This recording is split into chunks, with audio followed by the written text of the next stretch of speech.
कुछ मैंने कल के टॉपिक से किसी को डाउट है तो क्वेश्चन करके देखा आप लोगों ने जो कल की थ्योरी हमारी हुई। चलिए आगे बढ़ते हैं।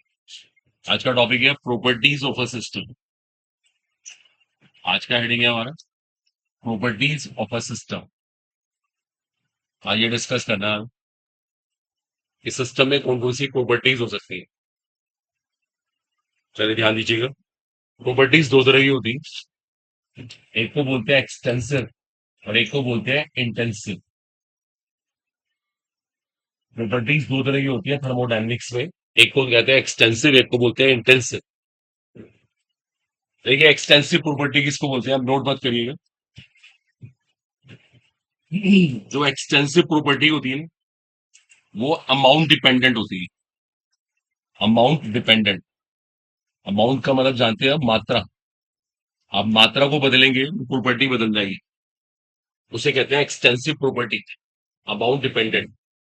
जैसे आप जानते होंगे मोल्स, किसी भी चीज के मोल्स उसकी मात्रा पे डिपेंड करते हैं।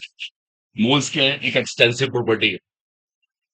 ऐसी एक प्रॉपर्टी होती है एंथैल्पी। एंथैल्पी भी अमाउंट के ऊपर डिपेंड करती है। एंथैल्पी एक ऊर्जा का नाम होता है। इसे हम स्टडी करेंगे आज। ये अमाउंट के ऊपर डिपेंड करती है। ऐसी एक प्रॉपर्टी होती है इंटरनल एनर्जी। ये भी अमाउंट के ऊपर डिपेंड करती है। इसको आंतरिक ऊर्जा बोलते हैं हिंदी में। एक होता है वॉल्यूम, आयतन जिसे कहते हैं, ये अमाउंट डिपेंडेंट होता है। अब इनके बारे में सोचो, जितनी प्रॉपर्टीज मैं यहाँ पे लिख रहा हूँ ना, इन सब के अंदर एक स्पेशल बात है, ये सब अमाउंट डिपेंडेंट है। जैसे एक और है लाइक फ्री एनर्जी, ये सब चीजें इस चैप्टर में आएंगी। एंट्रोपी, देखो जिनको भी लिखा है ना मैंने, ये सारी की सारी प्रॉपर्टी एक्सटेंसिव है। इन्हें कहते हैं अमाउंट डिपेंडेंट, मात्रा पर निर्भर करने वाली। इनकी एक स्पेशल बात और होती है, जैसा आप ध्यान देना बच्चे, ये सारी प्रॉपर्टीज ना एडिटिव इन नेचर है। Additive in nature. एडिटिव का मतलब आप इनको जोड़ सकते हैं। जैसे मान लीजिए मेरे पास किसी कंपाउंड के कुछ मोल है। ऐसे ही मान लो हाइपोथेटिकली 2 मोल है। मैंने उसके अंदर 5 मोल और मिला दिए। कुल मोल कितने हुए? मैं कह सकता हूँ 7। मैं प्रॉपर्टी को ऐड कर सकता हूँ। अगर प्रॉपर्टी एडिटिव एडिटिव, जैसे इंटरनल एनर्जी के अंदर इंटरनल एनर्जी ऐड हो जाती है, फ्री एनर्जी के अंदर फ्री एनर्जी ऐड हो जाती है, एंट्रोपी में एंट्रोपी ऐड हो सकती है। ये सब सीखना होगा आपको पहले, इस चैप्टर में ही आएगा अभी। तो जो प्रॉपर्टी एडिटिव होती है, एडिटिव जिसको आप जोड़ सकते हैं, वो 100% कौन है? एक्सटेंसिव। ये एक्सटेंसिव प्रॉपर्टी की खास बात है, वो एडिटिव इन नेचर। इसके एग्जांपल्स हैं। एग्जांपल्स बहुत सारे बन जाएंगे, बहुत क्वेश्चन आते हैं यहाँ से। नोट कर लीजिए आप लोग फटाफट। सो ये एक्सटेंसिव प्रॉपर्टी की स्पेशलिटी है, अमाउंट डिपेंडेंट है, मात्रा पे निर्भर करती है, और सबसे इंपॉर्टेंट है एडिटिव इन नेचर है। आप उसको जोड़ सकते हैं।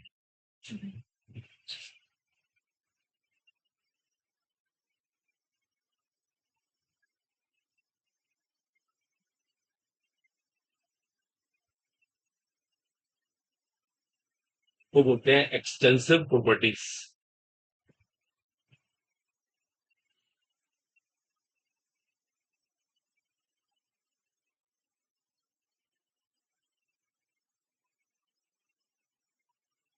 से क्वेश्चन वो आते हैं कंपटीशन में ना, आपको कोई प्रॉपर्टी देके पूछेंगे वो एक्सटेंसिव है या नहीं है। एक्सटेंसिव है या नहीं है, इस तरह से क्वेश्चन पूछ लेते हैं। काफी क्वेश्चंस आते हैं इस सेक्शन से, और ये सब डेफिनेशन इस चैप्टर में आएंगे अभी। और क्लियर हो गया? तो इसे कहते हैं एक्सटेंसिव। एक केस हमारा फाइनल हो गया।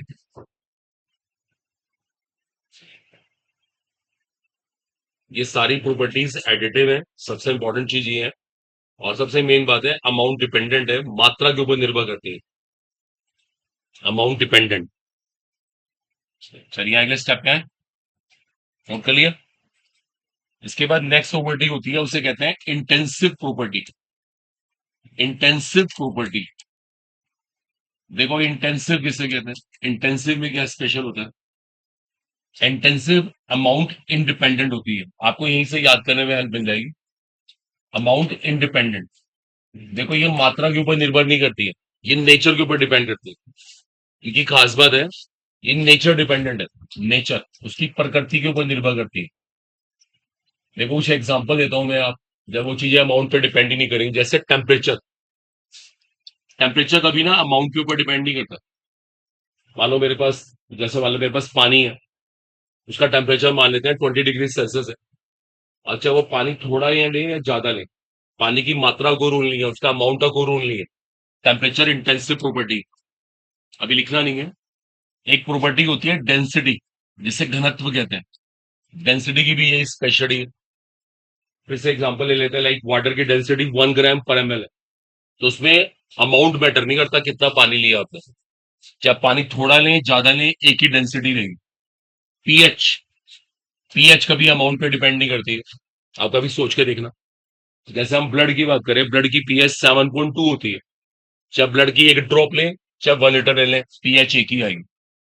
ऐसी temperature, density, pH, boiling point, जिसे कप्थनांक कहते हैं, ये कभी अमाउंट पे डिपेंड नहीं करता। मेल्टिंग पॉइंट, फ्रीजिंग पॉइंट, देखो जितनी प्रॉपर्टी मैं लिख रहा हूं ना, ये सबके सब अमाउंट इंडिपेंडेंट है। ये मात्रा पे निर्भर करती ही नहीं। रिफ्रैक्टिव इंडेक्स फिजिक्स में आता है, जिसको वो बोलते हैं ना, रिफ्रैक्टिव इंडेक्स से फिजिक्स का पार्ट है, ऑप्टिक्स में आता है ये। आपका भी देखना इनके बारे में, जितनी प्रॉपर्टी मैंने यहाँ पे लिखे हैं, इन सब के अंदर स्पेशल है। ये सबके सब इंटेंसिव है, अमाउंट पे कभी डिपेंड नहीं करेंगे, इन नेचर पे डिपेंड करेंगे। एक इंटरेस्टिंग बात और है, ये properties non additive in nature है। नॉन एडिटिव इन नेचर, ये कभी जुड़ती ही नहीं है। कोई सोच रहा है कि मैं टेम्परेचर में टेम्परेचर ऐड कर दूंगा, कभी भी ऐसा नहीं होता। कभी डेंसिटी में डेंसिटी ऐड नहीं होती, कभी पीएच या पीएच ऐड नहीं होती। ये प्रॉपर्टी कभी ऐड ही नहीं हो सकती, इनके अंदर ये स्पेशल बन। देखो कुछ और ऐसी प्रॉपर्टी स्टडी करें, जैसे फर्स्ट चैप्टर में सीखा था हमने मोलारिटी, जिसको हिंदी में मोलरता बोलते थे। आप कभी सोच रहा, मोलारिटी कभी अमाउंट पे डिपेंड नहीं करती है। मोलारिटी ये भी कभी अमाउंट पे डिपेंड नहीं करती। नॉर्मेलिटी ये सब सिखाया गया था आपको। मोल फ्रैक्शन, देखो जितनी प्रॉपर्टी मैं यहाँ पे लिख रहा हूं ना, इन सब के अंदर यही स्पेशल है, ये सब की सब अमाउंट इंडिपेंडेंट। नोट कर लीजिए, ये सब देखो समझने वाला सेक्शन है, थोड़ा आपको माइंड लगाना पड़ेगा। यहाँ से काफी क्वेश्चंस आते हैं। एक्सटेंसिव इंटेंसिव सेलेक्ट करने से बहुत सारी प्रॉब्लम्स आती हैं। ये जितनी प्रॉपर्टी मैंने, आप इनको याद नहीं करना है कि हम इनको रटेंगे, इनको सोचना होगा बस। जैसे कभी आपने ऐसे कोई न्यूमेरिकल किया हो कि एक सोल्यूशन की pH 2 है, और उसमें एक सोल्यूशन में मिला दिया उसकी pH 3 है, तो नेट pH निकाल के दिखाओ। ऐसे कभी भी नहीं होता कि 2 + 3 5 कर दे, नेवर। ऐसे कभी मोलारिटी के अंदर मोलारिटी ऐड नहीं होती। एक सोल्यूशन की मोलारिटी M/20 है, दूसरे की M/30 है, नेक्स्ट नई मोलारिटी कितनी है, तो मोलारिटी मोलारिटी कभी ऐड नहीं होती। ये सारी की सारी प्रॉपर्टीज इंटेंसिव है। This word is non additive. Non additive energy, इसको नॉन एडिटिव कहते हैं। It is very very interesting. तो extensive, intensive, amount dependent, amount independent, nature independent, nature dependent.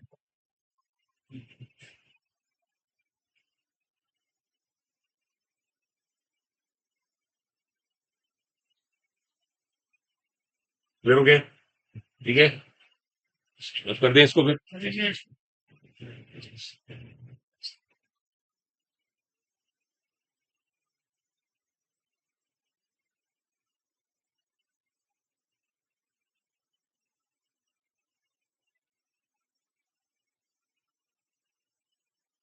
Extensive, intensive, that should be clear to.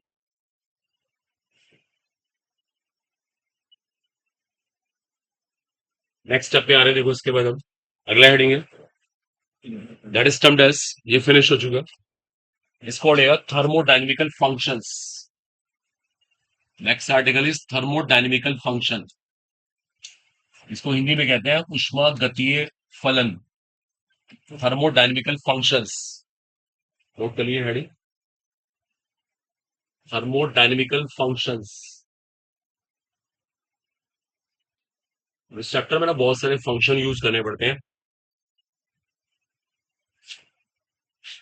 देखो पे tension हो। देखो मेरे पास एक सिस्टम है, सब सुनो ध्यान से, मैंने इसको प्रॉपर डिफाइन करना चाहता हूँ। किसी को सिस्टम को समझाना है मुझे, तो मुझे समझाने के लिए इसके इसकी एंथैल्पी की बात करनी पड़ेगी, एंट्रोपी की बात करनी पड़ेगी। ध्यान दो सब लोग यहां पर। ऐसे मुझे लाइक इसकी इंटरनल एनर्जी की बात करनी पड़ेगी। देखो ये सब चीजें मुझे बतानी पड़ेगी, तब मैं सिस्टम को प्रॉपर डिफाइन करूंगा। बात को सुन लो। इन्हें कहते हैं थर्मोडायनेमिकल फंक्शंस। ये वो फंक्शन होते हैं जो सिस्टम को प्रॉपर डिफाइन करने में काम आते हैं। जैसे एंथैल्पी को एस से रिप्रेजेंट कर दिया, एंट्रोपी को एस से कर दिया, इसको इंटरनल एनर्जी को ई और यू से कर सकते हैं। इन्हें थर्मोडायनेमिकल फंक्शंस कहते हैं। अभी नोट मत करना। अब इनमें से कुछ फंक्शन ऐसे होते हैं जो पाथ फंक्शन होते हैं, पाथ जिसको हिंदी में पथ कहते हैं, और कुछ होते हैं स्टेट फंक्शंस। अब देखो हमारे लिए ये मैटर करता है पाथ फंक्शन क्या और स्टेट फंक्शन क्या, अब ये सिखाना है। आप पहले एक लाइन लिखो थर्मोडायनेमिकल फंक्शंस के बारे में। To define a system completely, to define a system completely, some functions are used to define a system completely. Some functions are used called thermodynamical functions.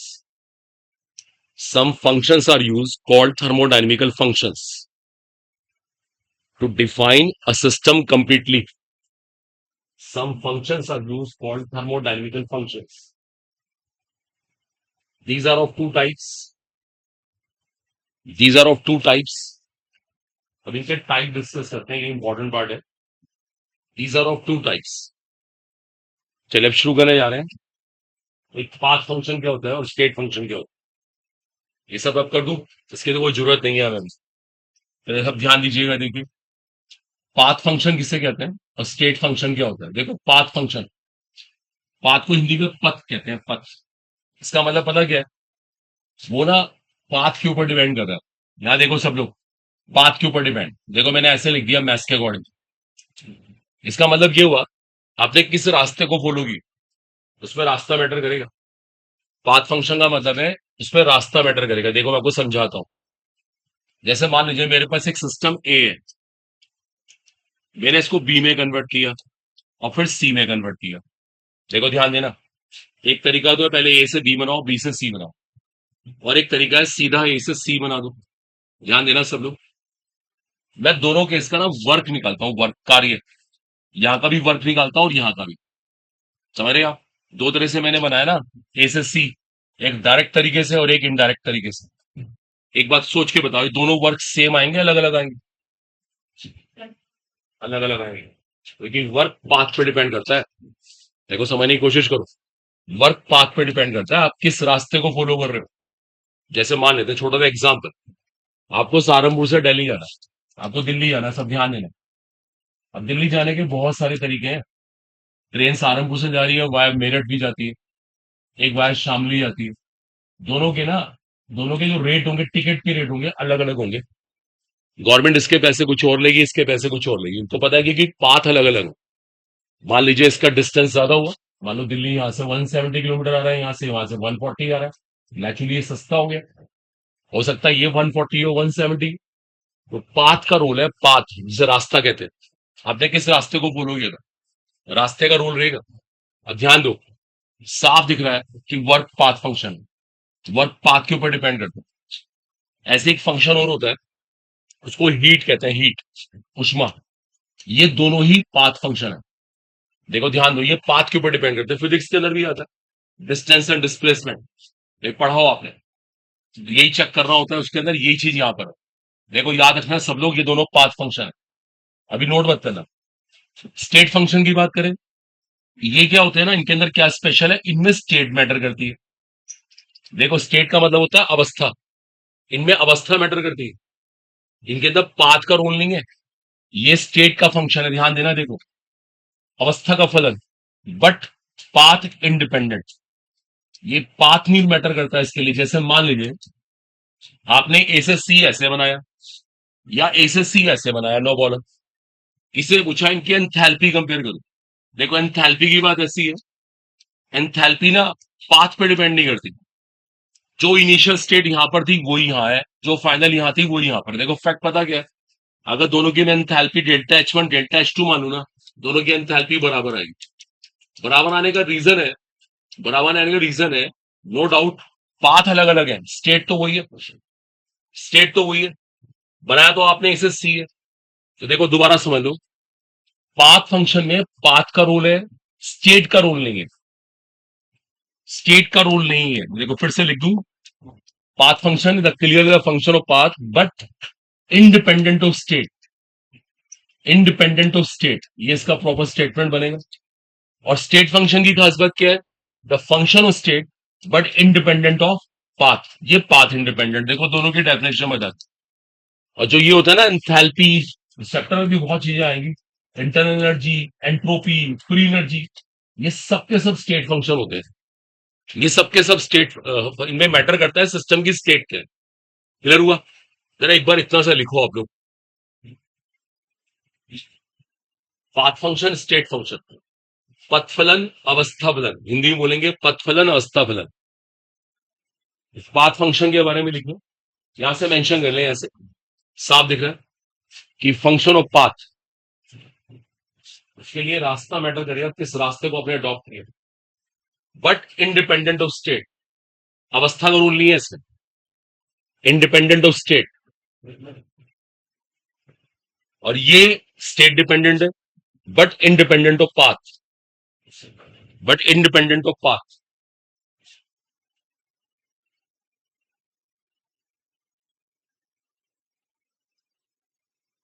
एक पाथ डिपेंडेंट, एक state dependent.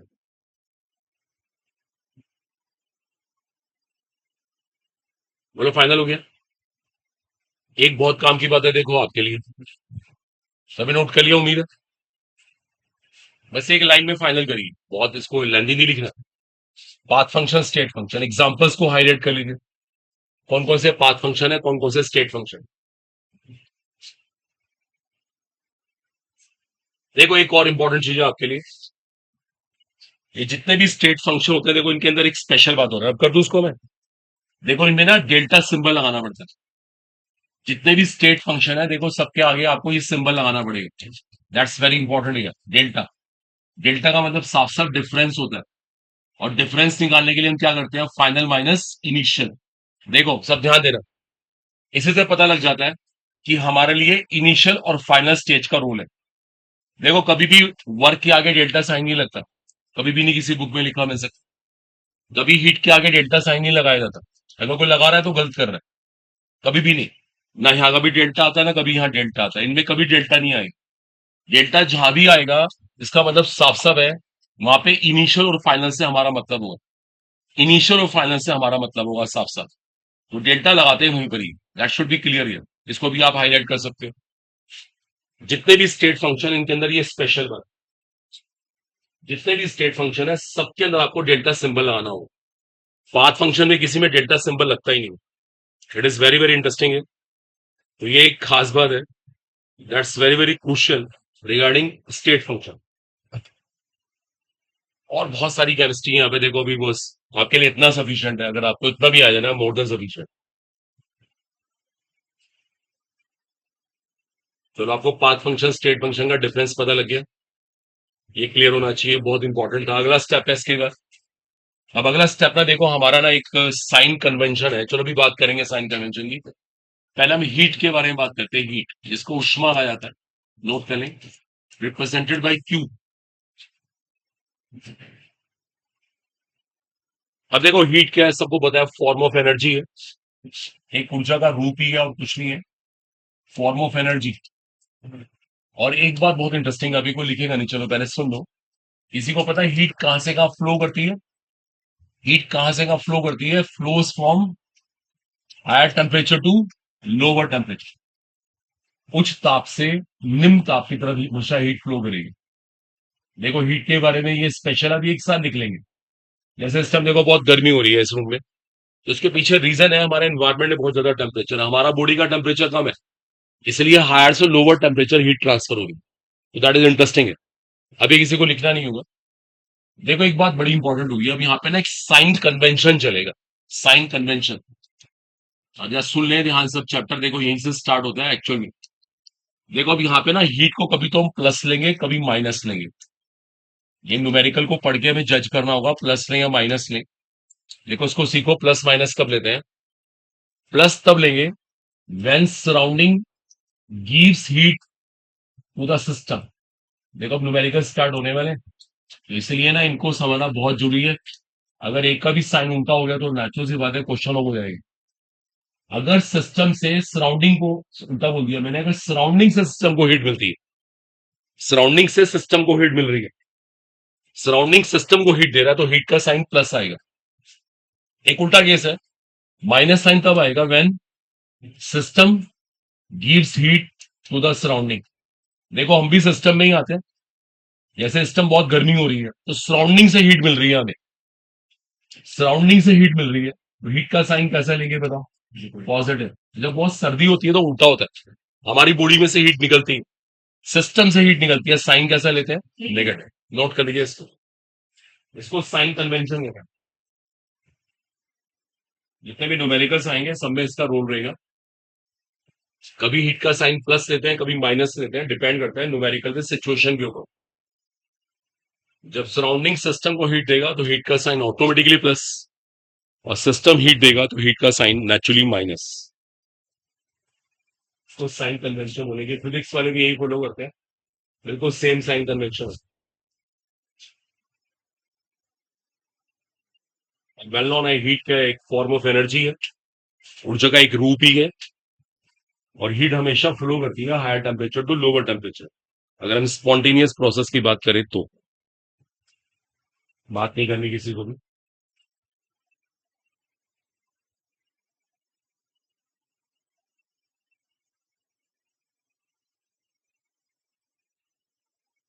पहले clear हो गया उम्मीद है, इसमें कोई बुराई नहीं, कोई डाउट नहीं होना चाहिए। Concept of heat, sign convention, each and everything must be clear.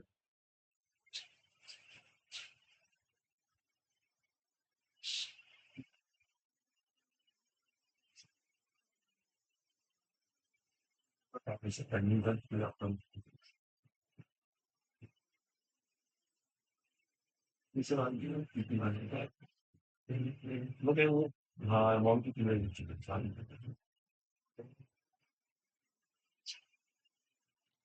Clear so far, इसमें कोई दो राय नहीं, कोई डाउट नहीं होना चाहिए।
क्लियर सो फार, डन हो गया। Next one heading is that is set to be now, या is called case of particularly heat वाली बात तुमने कर ही लिया। अब एक ऐसी साइन कन्वेंशन वर्क को लेके आता है, नोट कर लेते, हेडिंग इज वर्क। अभी वर्क को हम बहुत डिटेल में स्टडी करेंगे, थोरोली देखेंगे, लेकिन आपको ना एक साइन कन्वेंशन समझ लेना चाहिए। देखो वेल नोन है, यहाँ पे भी वर्क की दो पॉसिबिलिटी है, लाइक हीट, पॉजिटिव और नेगेटिव। तो भाई किसी की आवाज ना आए बिल्कुल भी। वर्क कैन बी पॉजिटिव और नेगेटिव। देखो वर्क पॉजिटिव कब लेना है और नेगेटिव कब लेना है? वर्क पॉजिटिव लेंगे when surrounding works on system, when surrounding works on system, अगर सराउंडिंग सिस्टम के ऊपर काम कर रहा है। और नेगेटिव लेंगे when system works on surrounding. देखो ये केस क्लियर करना है सब लोग, एक बार जरा सब समझ लें, इसको दोबारा समझ लीजिए। इमेजिन करो मेरे पास एक सिस्टम है लाइक दिस, ये कुछ सिस्टम है, इसने क्या किया, यहाँ पे कुछ फोर्स लगा के और इस पिस्टन को यहां से यहां शिफ्ट कर दिया। अब ध्यान से देखो, सिस्टम सिस्टम वर्क कर रहा है ऑन सराउंडिंग, इसका ऊपर जाने का मतलब यही है कि सिस्टम ने कार्य किया सराउंडिंग के ऊपर। 100% वर्क का साइन कैसे लेंगे? नेगेटिव। एक उल्टा केस बनता है, यही चीज आपके पास दोबारा से है, लेकिन हुआ क्या, ऊपर से फोर्स ज्यादा लग गई और ये चीज ऐसे हो गई, ये यहाँ पे शिफ्ट हो गया ऐसे मान लेते हैं, इसकी नई पोजीशन ही आ गई। ये ऊपर से शिफ्ट होने का मतलब है सराउंडिंग ने ज्यादा वर्क किया, सराउंडिंग वर्क कर रही है इस टाइम। यहाँ पे वर्क का साइन कैसे लेंगे? पॉजिटिव। जिसको अच्छे से हाईलाइट कर लो, इसके बिना न्यूमेरिकल्स ही नहीं होंगे। जब तक ये साइन कन्वेंशन क्लियर नहीं हुआ ना, तो न्यूमेरिकल ही नहीं हो पाएगा।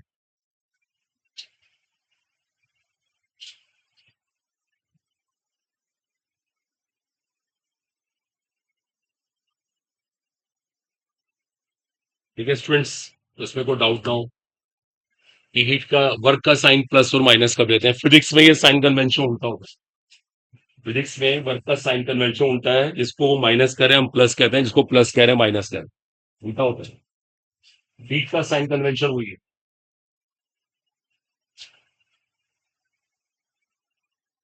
चलिए फाइनल हुआ, ये न्यूमेरिकल देख के जज करना पड़ेगा हमें किस केस में पर्टिकुलरली कौन वर्क कर रहा है। यहां तक क्लियर हो गया उम्मीद है।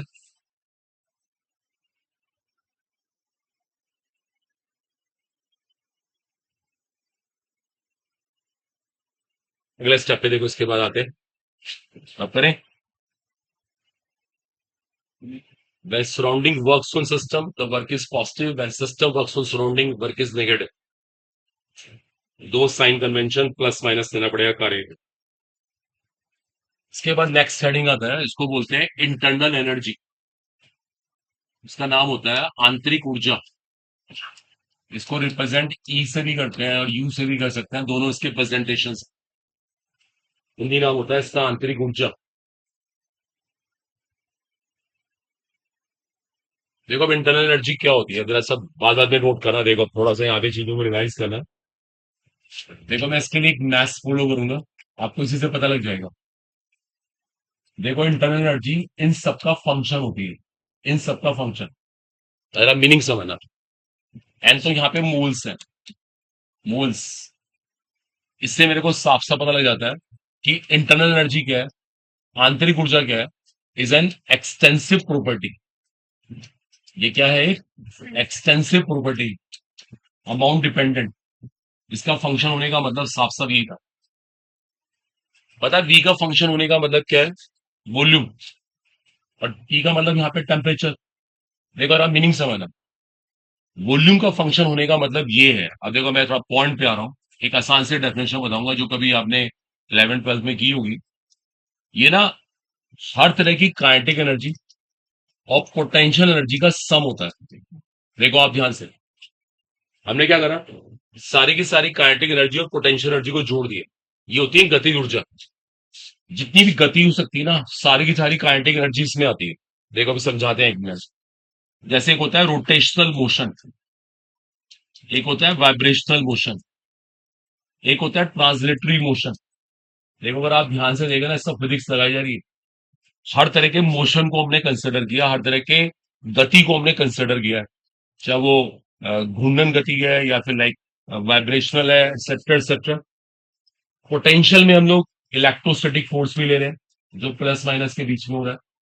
हर तरह की एनर्जी का सम, ऐसे बोला जाता है। आंतरिक ऊर्जा क्या है? Sum of all types of energies of a system. जितनी भी उसमें ऊर्जाएं है ना, ऊर्जाएं, उन सबका योग करना है। जो टोटल एनर्जी जो वहां से निकल के आएगी, उस एनर्जी को हम क्या बोलेंगे? इंटरनल एनर्जी, आंतरिक ऊर्जा। इसमें हर तरह की एनर्जी आती है। और देखो आप थोड़ा सा अगर मैथ्स देखें, यहीं से पता लग रहा है, सबकी एनर्जी का सम किया मैंने। और देखो एक बात, अब अगर आपको थोड़ा सा पहले का कभी आइडिया हो, ये जो वॉल्यूम होता है, वॉल्यूम, पता है वॉल्यूम इनमें से किसको बदलता है? Potential energy. और टेम्परेचर किसको बदलता है? Kinetic energy. देखो मैंने जो ऊपर लिखा था ना, उसको मैंने दूसरे तरीके से लिख दिया आपकी हेल्प के लिए। देखो ये टेम्परेचर को रिप्रेजेंट कर रहा है, ये वॉल्यूम को रिप्रेजेंट कर रहा है। इसे मैंने लिखा था कि वीओ टी का फंक्शन है, मतलब हर तरह की ऊर्जा का योग। एवरी टाइप्स ऑफ एनर्जी से बोलते हैं ना, सबका सम कर देना। The some is called internal energy. और एन यहाँ पे मोल से साफ दिख रहा हूं, जरा इतना सा पार्ट नोट करो।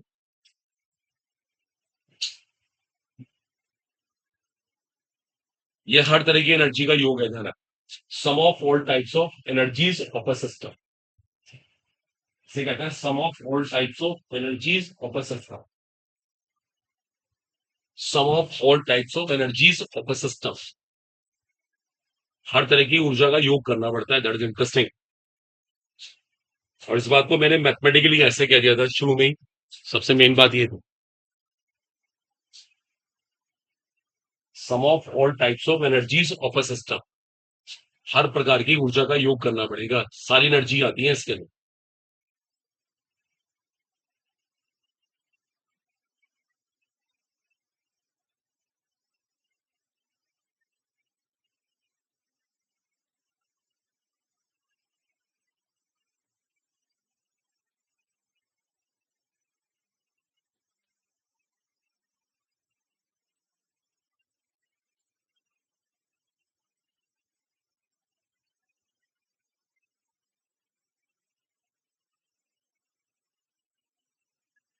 देखिए बच्चे, बातें ही नहीं बिल्कुल भी।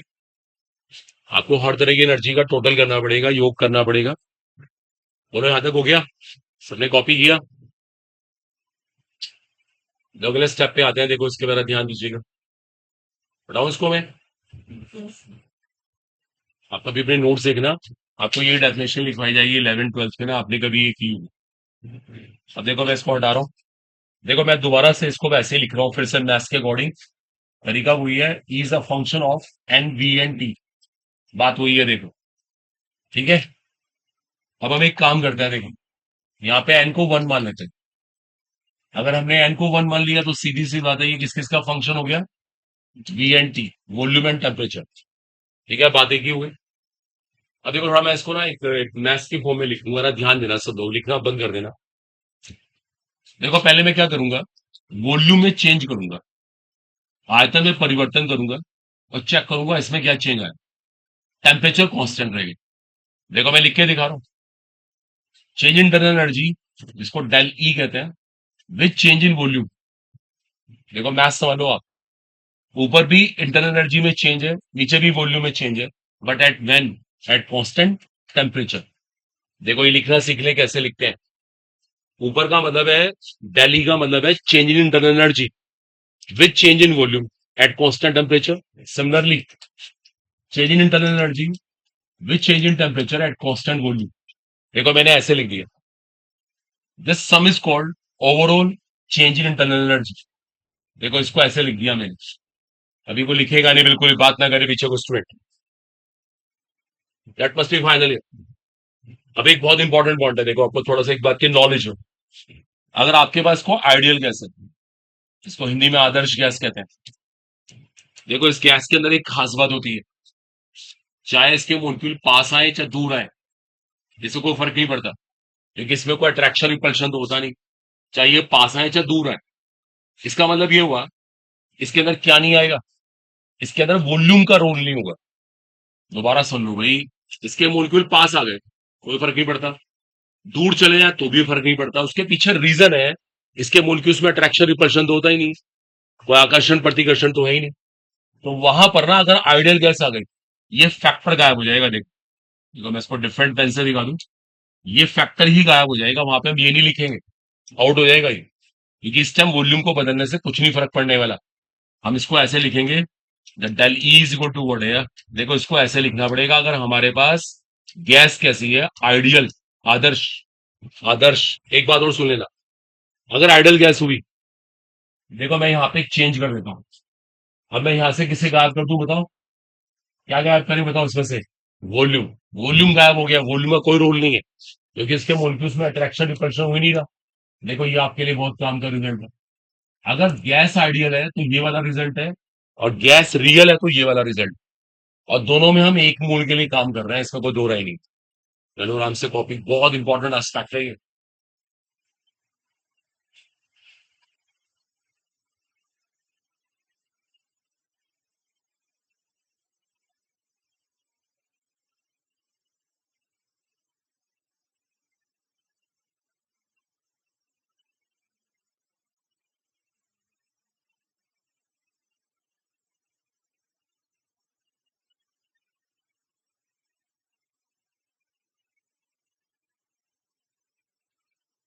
आदर्श गैस के लिए लिखना है स्पेशली आइडियल गैस। ये जो रिजल्ट लिखा है हमने ये आइडियल गैस के लिए, बहुत इंपॉर्टेंट रिजल्ट है, हर साल आता है ये, मोस्ट इंपॉर्टेंट। हम्म।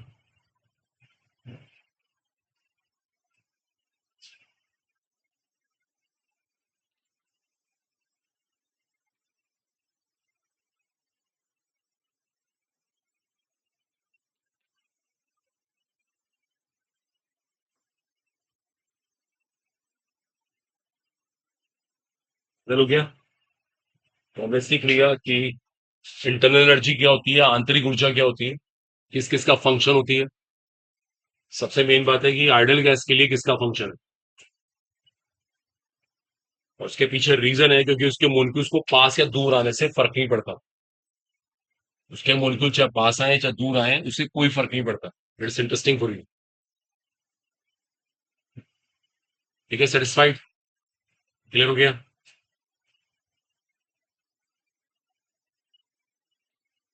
चलो इसको रब कर रहा हूँ।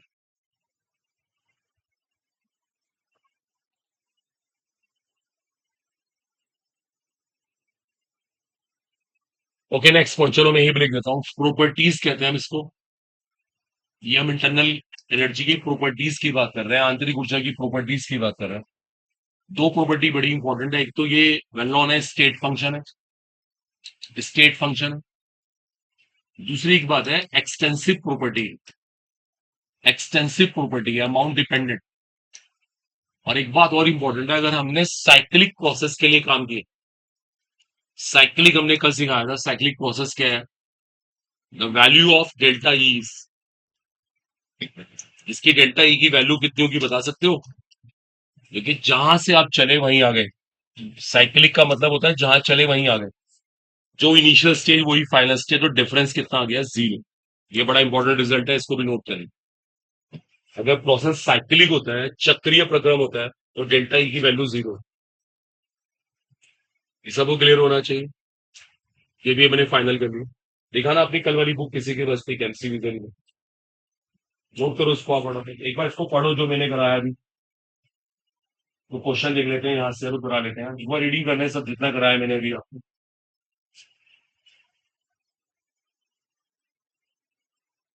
सब रीडिंग कर लें एक बार।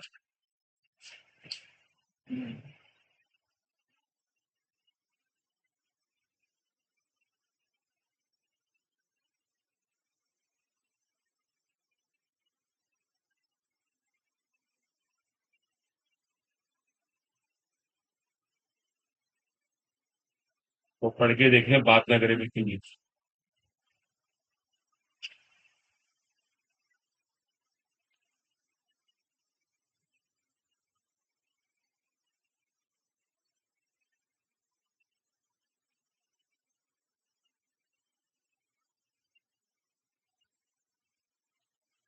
ठीक है।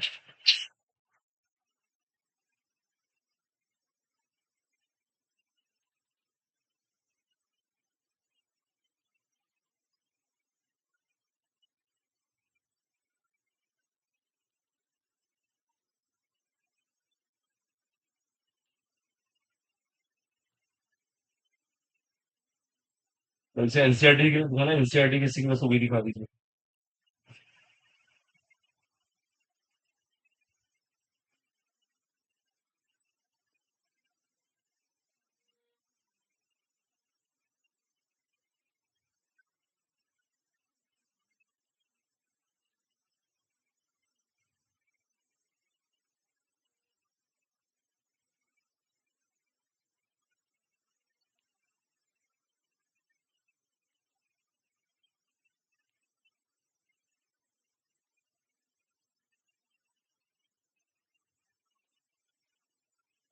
क्वेश्चन तो है, थोड़ा डिफरेंट है, एग्जैक्टली तो है नहीं। चलो अगले स्टेप पे आते हैं, फिर मिलती है बहुत सारी प्रॉब्लम्स। अगला हेडिंग है हमारा first law of thermodynamics. Article note कर लें सब। इसे कहते हैं फर्स्ट लॉ ऑफ थर्मोडायनेमिक्स, ऊष्मा गतिकी का प्रथम नियम।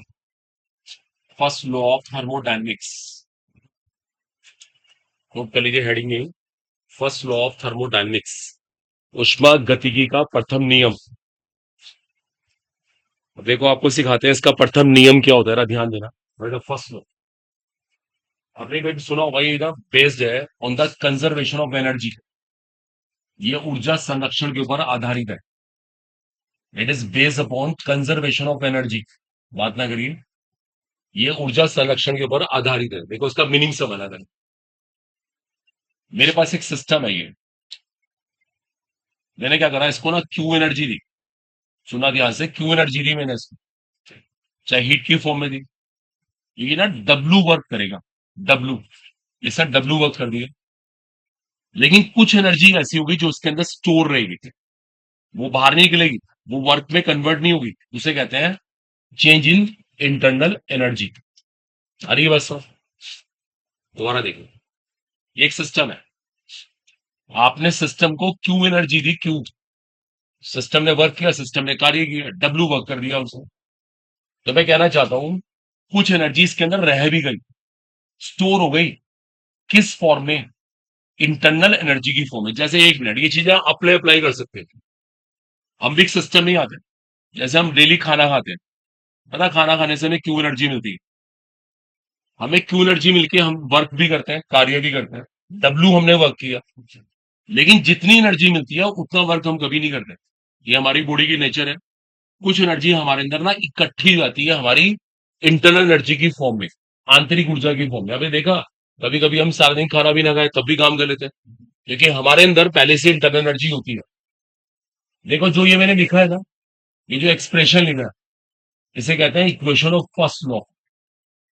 इसका नाम है इक्वेशन ऑफ फर्स्ट लॉ, प्रथम नियम की समीकरण कहते हैं इसको। दैट्स वेरी इंपॉर्टेंट, आपको याद होनी चाहिए। और कितनी आसान है समझना, कितना आसान है। क्यू एनर्जी आपने दी, डब्ल्यू से वर्क किया, डेल्टा ई उसमें स्टोर हो गया। मैं इसको ऐसे भी लिख सकता हूं, एक ही बात है। इसको भी न्यूमेरिकल में बहुत यूज करते हैं। मतलब अगर कोई पूछे ना कि फर्स्ट लॉ क्या है, आपको यही क्वेश्चन कहनी है और कुछ भी नहीं कहना है। इसके ऊपर बहुत न्यूमेरिकल्स आते हैं, नोट कर लीजिए इसको।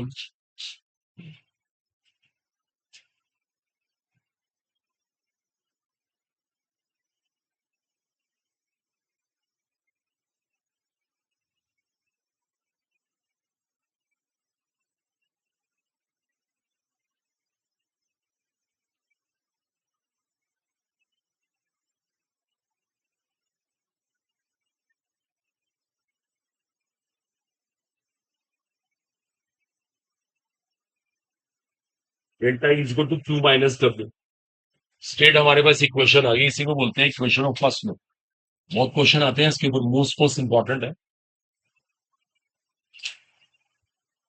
बात ना करिए वो स्टूडेंट।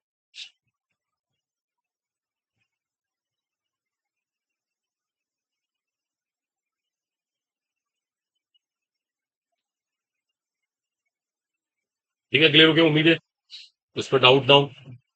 देखिए उसके ऊपर एक क्वेश्चन लिखिएगा आप, कुछ प्रॉब्लम्स मिलेंगे इसके ऊपर, नोट करिए।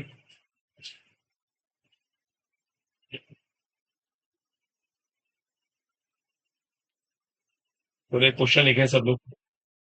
इन a process, in a process 701 joule of energy, in a process 701 joule of heat, 701 joule of heat is absorbed by a system in a process. 701 joule of heat is absorbed by a system, and 394 joule of work, and 394 joule of work is done by the system. Joule of work is done by the system. 394 joule of work is done by the system. What is the change in internal energy of the system? What is the change in internal energy of a system? What is the change in internal energy of a system? चलिए पता लगाइए कैसे करेंगे इसे। What is the change in internal energy of a system? Delta E निकालना है।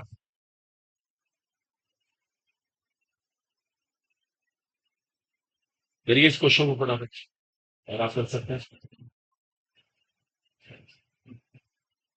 आपको निकालना है चेंज इन 306 हो सकता है, बाकी लोग भी करके देखें। नीचे 7,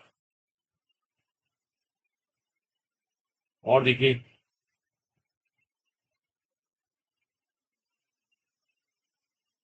हो गया।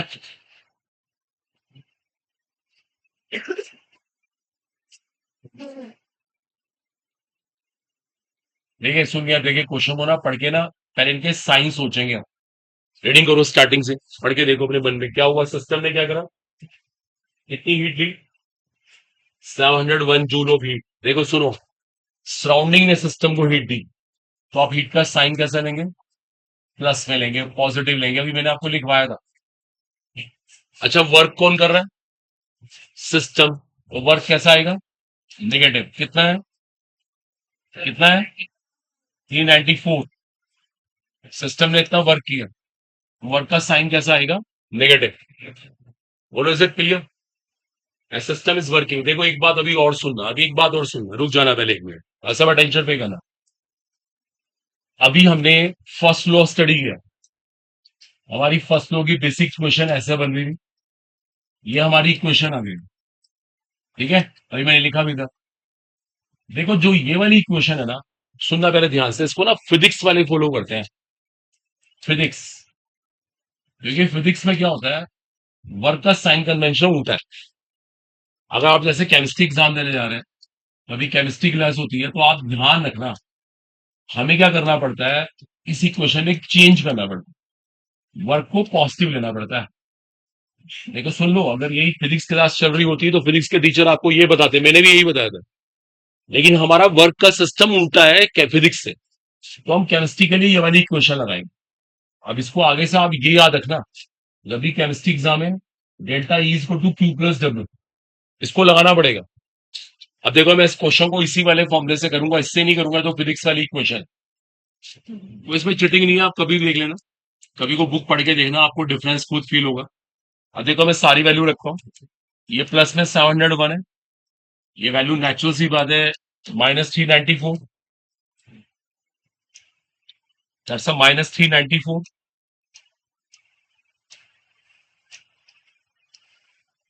चलिए इसको सिंप्लीफाई कर लेना बस आप, इसको सॉल्व करना है और कुछ भी नहीं करना। कितना, 307 कह रहे थे ना, सही आंसर है, यही इसका आंसर है। आगे समझ, तो केमिस्ट्री के लिए ये क्वेश्चन लगानी है, ध्यान रखना इस बात में, क्योंकि हमारा वर्क का सिस्टम फिजिक्स वालों के वर्क के सिस्टम से उल्टा है। अदरवाइज अगर आप फिजिक्स के हिसाब से करें तो फिर ये वैल्यू प्लस में ली जाएगी, फिर ये वाली इक्वेशन लगती है। तो फिजिक्स केमिस्ट्री में वर्क का साइन कन्वेंशन उल्टा है, इसका ध्यान रखिएगा। चलो इसे कॉपी करना चाहते हैं करिए, जिसको वो प्लस कहते हैं हम लोग माइनस कर रहे हैं, वर्क में वो सिस्टम उल्टा है, बस हीट में उल्टा नहीं है।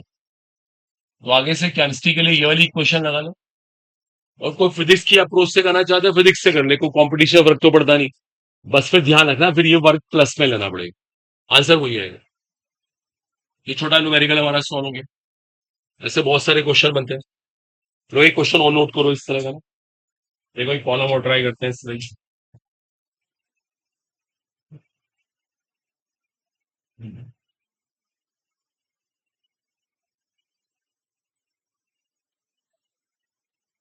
राइट डाउन, तो लिखिए सब लोग,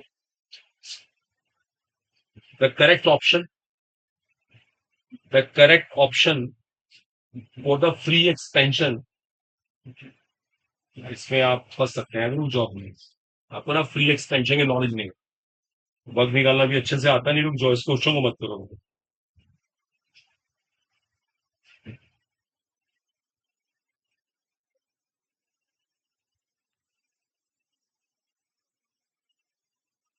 चलिए एक कॉलम नोट करिएगा please, write down, express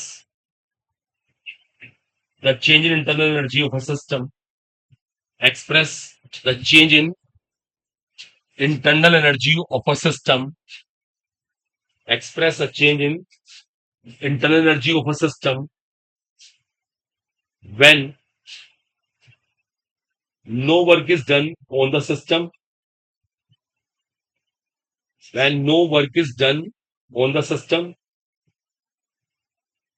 when no work is done on the system, but Q amount of heat, but Q amount of heat is taken out from the system, Q amount of heat is taken out from the system, but Q amount of heat is taken out from the system and given to the surrounding, and Q amount of heat is taken out of the system and given to the surrounding, and given to the surrounding. So stop. What type of wall? This question का second part है. What type of wall does the system have? What type of wall does the system have?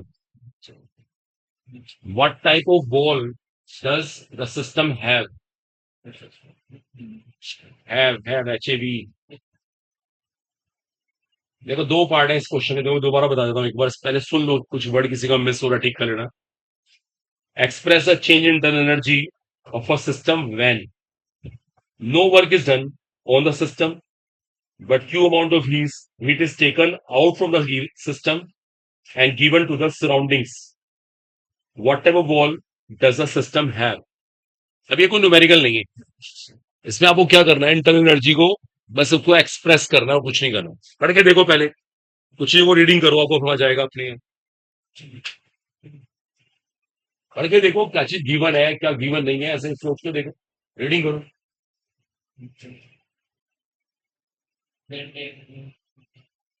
क्या करना है हमें, delta E को तो express करना है. देखो एक्सप्रेस हम इस फॉर्मूले से करेंगे, एक्सप्रेस इस फॉर्मूले से करेंगे. अब पढ़ के देखो क्या चीज यहाँ पे खत्म हो रही है, क्या नहीं है, वट रीडिंग करके देखो सब पहले. क्या क्यू यहाँ पर है, क्या लिखा है क्वेश्चन में साफ साफ, the work is done on the system, no work is done on the system. तो डब्ल्यू की वैल्यू क्या हो गई, ये तो जीरो हो गया. ठीक है, इट्स ओके. आगे बढ़ के देखो हमने क्या किया, Q amount of heat is taken out from system and given to the surrounding. System से हीट सराउंडिंग में गई, साइन कैसा आएगा, नेगेटिव. ये माइनस में लेना पड़ेगा. बोलो आ रहा है समझ. बस ये लीजिए, हमने एक्सप्रेस कर भी दी. तो delta E is equal to automatically क्या आ गया, माइनस क्यू. ये आंसर आ गया. ऐसे एक्सप्रेस करना था. बताना यहाँ पे किस तरह की वॉल लगी हुई है. यहाँ पे वॉल कैसी है, कंडक्टिंग है, नॉन कंडक्टिंग है. कंडक्टिंग क्योंकि सिस्टम में से हीट बाहर गई है. कल आपको बताया था कंडक्टिंग क्यों कहते हैं, यहाँ पे सिस्टम में से हीट गई तो कंडक्टिंग वॉल ही होगी. अंडरस्टूड है, बोलो आगे सबको समझो. तो ऐसे ना बहुत सारे क्वेश्चन, जैसे देखो मैंने कल भी बोला था, आप लोग होमवर्क हो रहा तो करते ही नहीं. एक प्रॉब्लम मैंने कल भी गई थी, 6.1 है, किसी बुक में 5.1 है. इसके तीनों चारों एग्जाम्पल्स हैं, करके देखने चाहिए. और बाकी और देखिए तो हम लोग जो क्वेश्चन हमारे कवर होते हैं, एक मैंने एक्सरसाइज में से क्वेश्चन करा दिया आपको, आप दोबारा से कर सकते हैं इसको. 5.7 एक्सरसाइज में से है. और एक बात और है, एमसीक्यूज में ना, एमसीक्यूज में हमारा 5.1 कवर हो गया, ये हमारा एमसीक्यू है. और एमसीक्यूज में से 5.2 भी कवर हो गया. ये दो हमारे एमसीक्यूज कवर होते हैं, इनको भी आप कर सकते हैं. ये दो एमसीक्यूज भी कवर्ड है, इनको भी ट्राई करना होगा आप लोगों ने. ये पार्ट ऑफ होमवर्क है.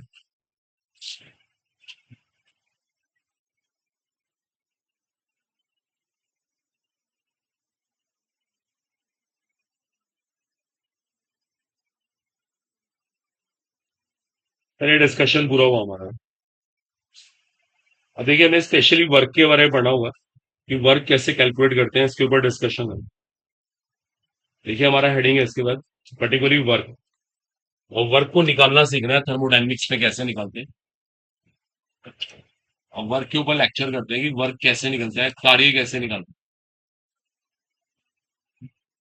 और हम पहला केस स्टार्ट करने जा रहे हैं, आइसोथर्मल प्रोसेस. हम पहले बात करेंगे आइसोथर्मल के बारे में. और एक इंपॉर्टेंट चीज और भी होगी, इसके भी दो टाइप होंगे, एक रिवर्सिबल एक इरिवर्सिबल। तो हमें समझो दोनों केसेस के लिए फॉर्मूले पढ़ने हैं। रिवर्सिबल का फॉर्मूला क्या है और इरिवर्सिबल का क्या है। अब मैं आपको दोनों का वर्क निकालना सिखाऊंगा, नोट कर लो एक बार। आप वर्क निकालना सीख रहे हैं हम लोग। प्रोसेस हमारा आइसोथर्मल है, मे बी रिवर्सिबल और मे बी इरिवर्सिबल। अब दोनों के निकालना सिखाते हैं।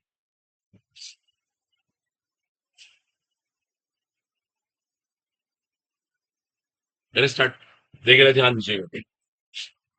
अब देखो इस तरह की सिचुएशन है, आप सब देखो अटेंशन पे करो। मान लो मेरे पास एक सिस्टम है,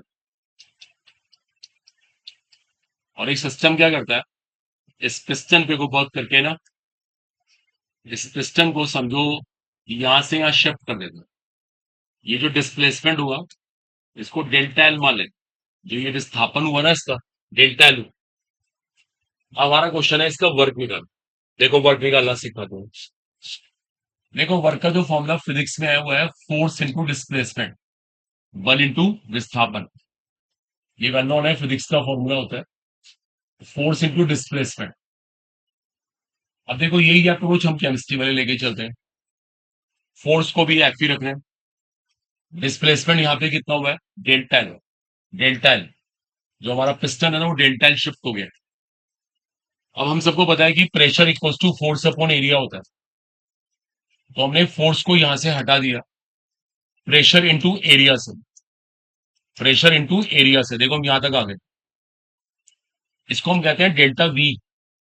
ये होता है चेंज इन वॉल्यूम, आयतन का परिवर्तन कहते हैं इसको, डेल्टा वी। देखो हमारे पास वर्क निकालने का फॉर्मूला आ गया। अभी कोई नोट मत करनी, यही फॉर्मूला एग्जैक्टली फिजिक्स में आएगा। देखिए मैंने बोला ना हमारे साइन कन्वेंशन उनसे उल्टे हैं। देखो इसलिए हमें हर बार शुरू से माइनस साइन लेके चलना पड़ेगा। ये एक बहुत बड़ी प्रॉब्लम है। हम इस वाले फॉर्मूले को मानेंगे, फिजिक्स में आएगा पी डेल्टा वी, हम बोलते हैं minus P delta. That should be clear, sign convention उल्टे होने की वजह से। एक बात आपकी नॉलेज को बता दूं मैं, ये जो पी है, वेल नोन है प्रेशर है, लेकिन कौन से वाला, एक्सटर्नल प्रेशर। देखो ये बड़ी काम की बात है। सिस्टम जिसके अगेंस्ट वर्क करता है, उसका प्रेशर यहां पे आता है। देखो सब सुन लो, जैसा भी आपके सामने सिस्टम ने वर्क किया, नेचुरली इसके ऊपर भी तो एक प्रेशर काम कर रहा होगा। हम उसको बोलेंगे एक्सटर्नल प्रेशर, हिंदी में कहते हैं बाह्य दाब। तो दैट शुड बी क्लियर। देखो मैंने फॉर्मूले में जानबूझ के यहाँ पे एक्सटर्नल लिख दिया, इसको हिंदी में कहते हैं बाह्य दाब। अभी एक साथ लिखेंगे, इसमें कोई डाउट नहीं होना चाहिए। एक और बहुत इंटरेस्टिंग बात है आपके लिए। देखो अभी एक बात और इंपॉर्टेंट है, डेल्टा वी को हम लिखते हैं V final minus V initial, ऐसे भी लिख सकते हैं। ठीक है ना, हमारा वर्क निकालने का फॉर्मूला है। अभी नोट मत करना, बहुत सारी केमिस्ट्री है इसके अंदर। देखो जैसे भी आपके सामने ये पिस्टन यहां से यहां शिफ्ट हो गया। देखो हमने ये नहीं बोला कि इसके टेम्परेचर में कितना चेंज आया, हमने टेम्परेचर के ऊपर कोई कमेंट नहीं करा, क्योंकि हम ये मान के चल रहे हैं कि प्रोसेस कैसा है, आइसोथर्मल। लेकिन एक इंपॉर्टेंट बात है, ये पिस्टन ना एकदम यहां से यहां शिफ्ट हो गया, एकदम यहां से यहां शिफ्ट हो गया। कल का लेक्चर, प्रोसेस हम बहुत जल्दी हुआ। बताओ ये रिवर्सिबल है इरिवर्सिबल। कल की थ्योरी थी इरिवर्सिबल। देखो ध्यान रखना, इन सब बातों का रोल होगा, वरना एक भी क्वेश्चन नहीं हुआ है, एक भी न्यूमेरिकल नहीं हो सकता अगर ये सारी बातें क्लियर ना। प्रोसेस आइसोथर्मल है, 100% इरिवर्सिबल है, जो एकदम से हुआ, एक स्ट्रोक में हो गया। 100% प्रोसेस इरिवर्सिबल है, तो इस वाले फॉर्मूले को लगाना होगा। अब एक दो बातें और बता ली। अब देखो जैसे आपने एक फॉर्मूला लर्न कर लिया, वर्क निकालने का फॉर्मूला आ गया, minus P external V final minus V initial. पता प्रॉब्लम क्या है, ये जो प्रेशर होता है ना, ये एटमोस्फेयर में होता है जनरली। हम लोग एक्सप्रेस करते हैं एटमोस्फेयर, वॉल्यूम होता है लीटर में। आपको एक बात बताऊं नीचे में, 1 लीटर एटमोस्फेयर में ना, 1 लीटर एटमोस्फेयर में 101.3 जूल होते हैं। 101.3 जूल। देखो एक बात सबको पता होनी चाहिए, 1 लीटर एटमोस्फेयर में इतने जूल होते हैं, इसके बिना न्यूमेरिकल नहीं हो पाएंगे। ये हमारा कन्वर्जन फैक्टर है, तो ये आपको जूल में निकालना पड़ेगा। प्रॉब्लम ये आएगी, ये वॉल्यूम लीटर में होगा, ये एटमोस्फेयर में होगा, तो आप फंसेंगे। तो आपको ये कन्वर्जन फैक्टर पता होना चाहिए। अभी हम निकालना चाहे इसको निकाल सकते हैं कहां से आया, तो चाहे इसको लर्न भी करें। अब इसको नोट करो। नोट कर लीजिए इसको। ये वर्क निकालने का फॉर्मूला है। और सबसे इंपॉर्टेंट चीज है, ये लगता कब है? आइसोथर्मल इरिवर्सिबल प्रोसेस में, इरिवर्सिबल। नोट करिए इसको। अब इसके ऊपर क्वेश्चन भी करा।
फाइनल हो गया। एक फॉर्मूला ये आ गया, दैट शुड बी क्लियर। ये और एक कन्वर्जन फैक्टर पता होना चाहिए, बहुत क्वेश्चन आते हैं इसके ऊपर। ठीक है। अब देखो एक चीज और सुनो, दैट्स इंटरेस्टिंग है, ये फाइनल हो गया। अब देखो हम यहाँ पे ना एक केस और मान के चलते हैं, जरा देखो सब अटेंशन पे करना। अगेन हमारे पास एक सिस्टम है। देखो अभी आपके सामने यहाँ पे वर्क हुआ था। देखो सब जरा अटेंशन पे करना। ये पिस्टन यहाँ पे शिफ्ट हो गया। अब देखो एक बड़ी इंपॉर्टेंट बात है, इस बार ये प्रोसेस ना देखो स्टेप्स में हुआ। देखो स्टूडेंट्स, ध्यान दे सब लोग। ये पिस्टन पहले यहां से हल्का सा यहाँ पे शिफ्ट हुआ, फिर यहाँ शिफ्ट हुआ, फिर यहाँ शिफ्ट हुआ। ऐसे करते करते ना बहुत सारे स्टेप, जिसमें मैंने कल कहा था कि इनफाइनाइट नंबर ऑफ स्टेप्स आते हैं। ऐसे करते करते ये यहाँ पे चला गया। दैट्स इंटरेस्टिंग है। देखो सब अटेंशन पे ना, ये चीज एक बार में नहीं हो रही, अभी नंबर ऑफ स्टेप्स में हो रही। जो हमारा पिस्टन है वो बहुत सारे स्टेप्स में यहाँ पे शिफ्ट हो गया। इसमें इनफाइनाइट टाइम लगेगा, मैंने कल आपको समझाया था। बताओ ये प्रोसेस कैसा हो रहा है? रिवर्सिबल। ये रिवर्सिबल है, ये रिवर्सिबल नहीं है। एक और इंपॉर्टेंट चीज, मान लेते हैं यहाँ पे ना एक छोटा सा डिस्प्लेसमेंट हुआ, डीएल कहते हैं, डीएल। डीएल का मतलब very small change in the displacement. देखो अब इससे क्या हुआ, जैसे अभी हम लोगों ने फॉर्मुला था ना माइनस पी डेल्टा भी कर रहे थे, अब यहाँ पे क्या आएगा? डीवी। यहाँ पे डीवी करना पड़ेगा, चेंज इन वॉल्यूम। बहुत थोड़ा वॉल्यूम हुआ है और इसको ना इंटीग्रेट करना पड़ेगा। क्योंकि हमें सारे स्टेप्स का वर्क निकालना है ना, यहां से यहां तक। इसकी लिमिट मान लेते हैं V1 से V2। इसका वॉल्यूम क्या हो गया, V1 से V2। अब देखो हमें इसको इंटीग्रेट करके वर्क निकालना पड़ेगा। ये जो वर्क आता है इसे कहते हैं रिवर्सिबल वर्क। इसका नाम क्या होता है, रिवर्सिबल। ये रिवर्सिबल वर्क है। देखो ऐसा निकलता है रिवर्सिबल वर्क। इस बार हमें इंटीग्रेट करने की जरूरत है, पहले हमने इंटीग्रेट नहीं किया क्योंकि वो काम तो एक स्टेप में हो गया था। उसमें कोई इंटीग्रेशन की जरूरत ही नहीं थी, सीधा माइनस पी डेल्टा भी किया था हम लोगों ने। लेकिन इस बार हमें इंटीग्रेट करना पड़ेगा। एक और इंपॉर्टेंट चीज है, ये जो पी है ना, अभी मैंने क्या कहा था, ये एक्सटर्नल प्रेशर है, अभी बोला था आपसे। देखिए पता क्या होता है, जब प्रोसेस रिवर्सिबल होता है ना, तो एक्सटर्नल और इंटरनल में खास फर्क नहीं होता। बहुत माइनर डिफरेंस होता है, बहुत माइनर। देखो मैंने लिख दिया, the P external is equal to P internal plus minus DP. Plus minus DP का मतलब क्या हुआ, very small change in pressure. ताकि तभी तो देखो प्रोसेस रिवर्सिबल है ना। सोच के देखो आप, कोई मेरे से पूछे ये काम इतना स्लो क्यों हो रहा है, क्योंकि बाहर और अंदर के प्रेशर में ज्यादा डिफरेंस नहीं है।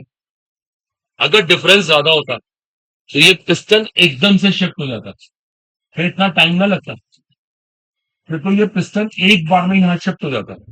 इस बार बहुत कम डिफरेंस है, देखो मैंने प्लस माइनस डीपी लिख दिया। अब मैं एक काम कर रहा हूं, देखो नोट मत करना, बहुत टफ स्टेज है ये। अब ये पी एक्सटर्नल को यहां से हटा दो और इस जगह लिख दो आप minus P internal plus minus DP into DV. देखो हमने ऐसे लिख दी, अंदर डीवी से मल्टीप्लाई कर देते हैं। जब अंदर डीवी से मल्टीप्लाई करते हैं तो P internal DV plus minus DP DV. देखो ये आ गया, ये लिमिट तो लगी हुई है सच। अब सुनिए, आपको पता है ये क्या चीज है, very small change in pressure, ये very small change in volume.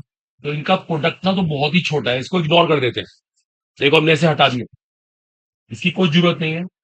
सीधा हमने क्या करा यहाँ पे ना, integration V1 to V2 limit है माइनस पी इंटरनल डीवी कर दिया। एक बात और है, इस पी इंटरनल को हटा दिया, पीवी को टू एनआरटी से।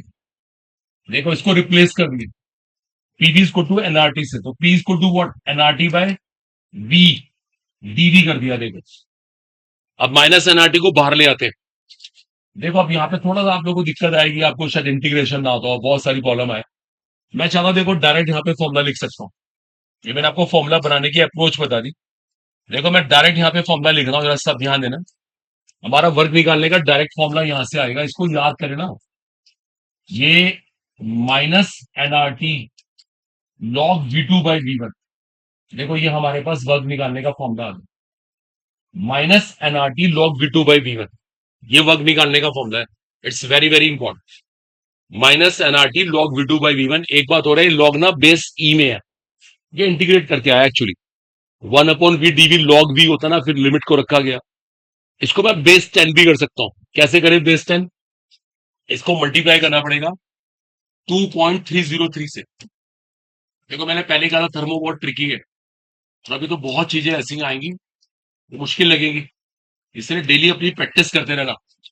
देखो मैंने आपको ये बहुत इंपॉर्टेंट फॉर्मुला करा दिए, आपको फिजिक्स के अंदर भी क्वेश्चन मिलेंगे, केमिस्ट्री में मिलेंगे। -2.303 एनआरटी लॉग V2/V1। लॉग भी लेना पड़ता है इसके अंदर। V1 इनिशियल वॉल्यूम है, V2 फाइनल वॉल्यूम है, एन नंबर ऑफ मोल्स है, R gas constant, T absolute temperature. अगर किसी को ये सब चीजें नहीं आती छोड़ो, देखो अब ये सब मैथ्स कराने का टाइम तो है नहीं, करा भी नहीं सकते आप, बेकार टाइम वेस्ट होता है, मुझे पता है बहुत सारों को दिक्कत आ रही होगी। डायरेक्ट फॉर्मुला याद कर ले, दैट्स बेटर है। अगर नहीं किसी को आता तो डायरेक्ट फॉर्मुला याद कर ले, बाकी सब चीजें आनी चाहिए। अब आपके ये बेसिक बेसिक खराब है, बहुत दिक्कत आती है पढ़ाने। नोट कर ले इसको, ये सब चीजें आपको 11 12 में कभी नहीं आती तो कुछ भी नहीं कर सकते, डायरेक्ट याद कर लेते हैं। हमारा क्वेश्चन तो कम से कम कंपटीशन हो ही जाएगा ना।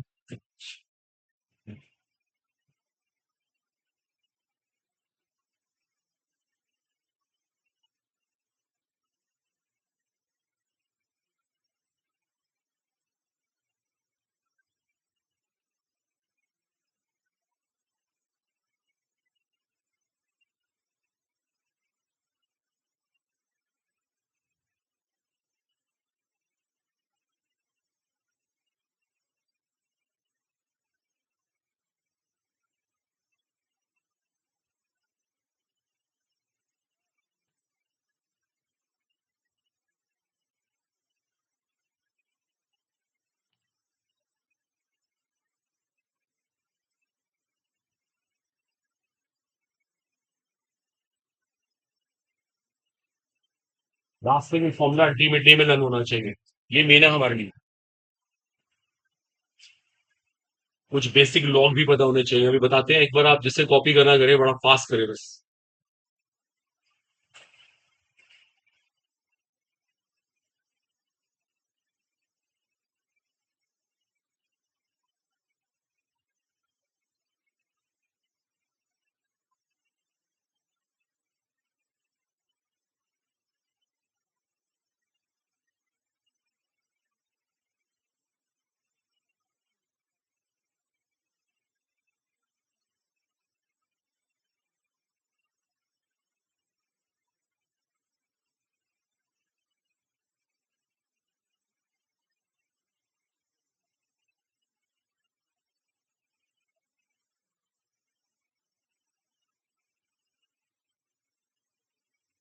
नहीं आता, क्लियर हुआ उम्मीद है।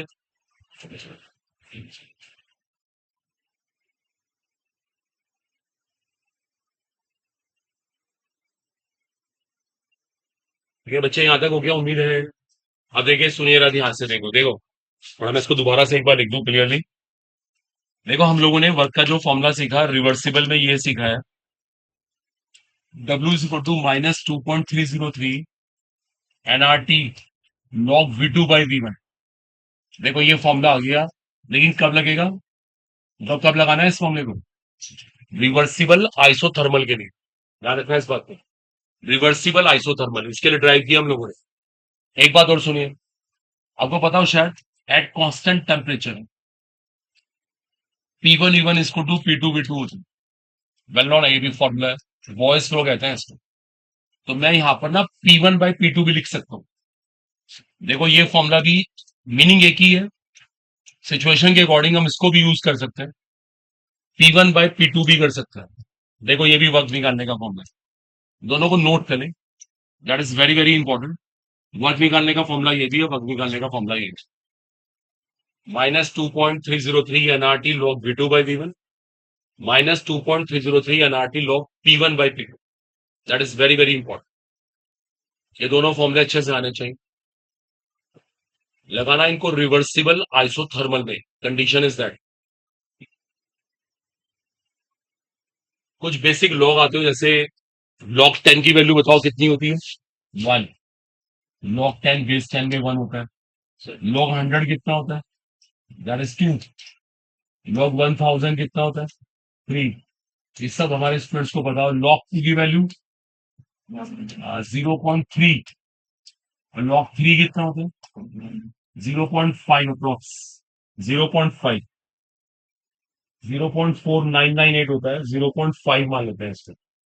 देखो इस सब बच्चों को ना ये लॉग वैल्यूज भी लर्न हो, इसके बिना तो आपके आंसर नहीं आएंगे, इनको भी नोट कर लीजिए।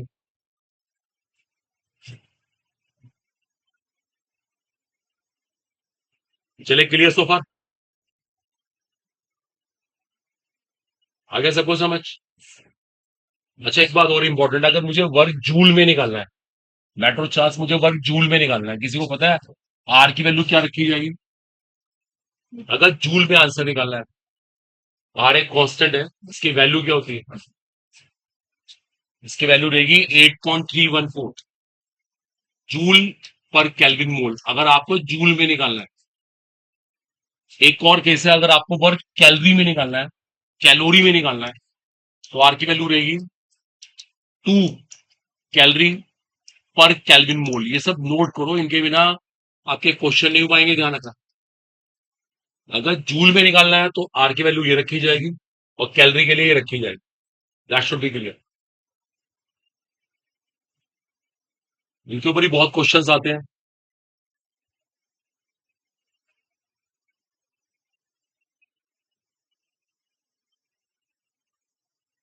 मैंने यहाँ तक नोट कर लिया,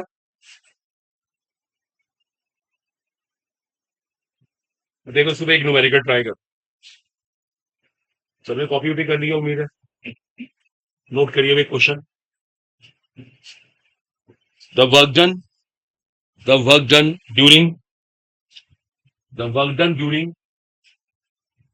reversible isothermal expansion, the work done during reversible isothermal expansion of 1 mole of hydrogen gas, 1 mole of hydrogen gas at 25 degrees Celsius, 1 mole of hydrogen gas at 25 degrees Celsius, at 25 degrees Celsius from pressure of 20 atmosphere to 10 atmosphere. From pressure of 20 atmosphere to 10 atmosphere is option है हमारे पास 0 calorie, 0 calorie कह सकते हो आप, -413.14 calorie. आप option मत लिखना, सीधा क्वेश्चन करना शुरू करो। 413.14 कैलोरी, 100 कैलोरी, ये ऑप्शंस है हमारे पास। पढ़ के देखो पहले क्या करना है, आराम से रीडिंग करो सब लोग। The work done during isothermal expansion of, क्या लिखा हुआ है, reversible isothermal expansion of 1 mole of hydrogen gas at 25 degrees Celsius from pressure of 20 atmosphere to 10 atmosphere। बताना क्या फॉर्मूला लगाएंगे, पढ़ के बताओ क्या फॉर्मूला लगाना चाहिए। W is equal to, voice note कर रहे क्या अभी तक, पढ़ के देखो, ये केस अभी कराया ना आपको, रिवर्सिबल आइसोथर्मल तो कराया, तो क्या फॉर्मूला लगाऊं। W is equal to -2.303 NRT। यहाँ पे ना प्रेशर चेंज हुआ, तो क्या लगाएं formula, log P1 by P2। पढ़ के देखो आप, प्रेशर में चेंज हुआ, इज इट क्लियर। अब देखो रुको, सारी वैल्यू रखनी होंगी बस। चलो एक बार मैं आपको चांस देता हूं, आप रखो वैल्यू, वैल्यू पुट करो बस अभी, सर वैल्यू पुट करो एक बार, P1 कितना है, P2 कितना है, ऐसे ना वैल्यू पुट करो। बात नहीं, किसी की आवाज आ रही, बोलो मत को भी बस अपने आप वैल्यू पुट करो, एटलीस्ट वैल्यू पुट तो करना मुश्किल काम नहीं है। की वैल्यू आपने बताओ, एन की वैल्यू कितनी है 1, आर की वैल्यू अभी कहा था मैंने आपसे 2, क्योंकि कैलोरी में चाहिए आंसर। टेम्परेचर 25 नहीं, ये केल्विन वाला टेम्परेचर होता है। 273 ऐड करना है, 298, गुड। P1 बाई P2 कितना था प्रेशर पहले, 20 से कितना हो गया 10, ये करना है। सॉल्व करो जरा इसको, सॉल्व भी करो ना, देखो क्या आंसर आता है। अच्छा, ये आंसर प्लस में आएगा माइनस में, देखो फॉर्मूले से पता लग रहा है, प्लस में आएगा माइनस में आएगा, 100% माइनस में। मैटर ऑफ चांस माइनस वाला एक ही ऑप्शन है आपके पास, यही आपका आंसर बन जाएगा। लेकिन एक बार जरा सॉल्व करके देखो सब बच्चे, जरा इसको सॉल्व देखते हैं, आपकी कैलकुलेशन भी कितनी फास्ट है।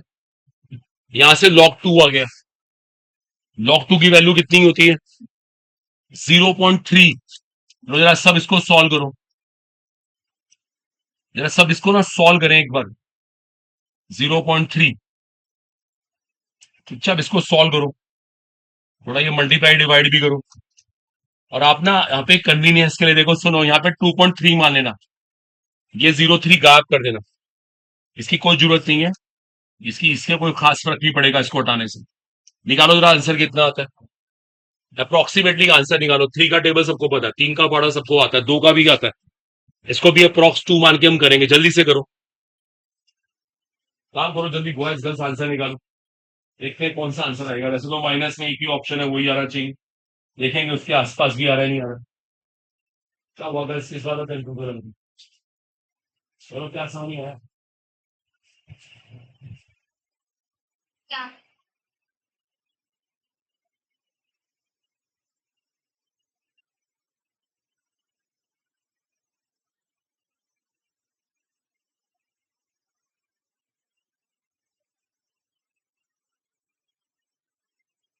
माइनस में आ रहा है प्लस में आ रहा है, देखो माइनस आ गया था ही, माइनस में आना है।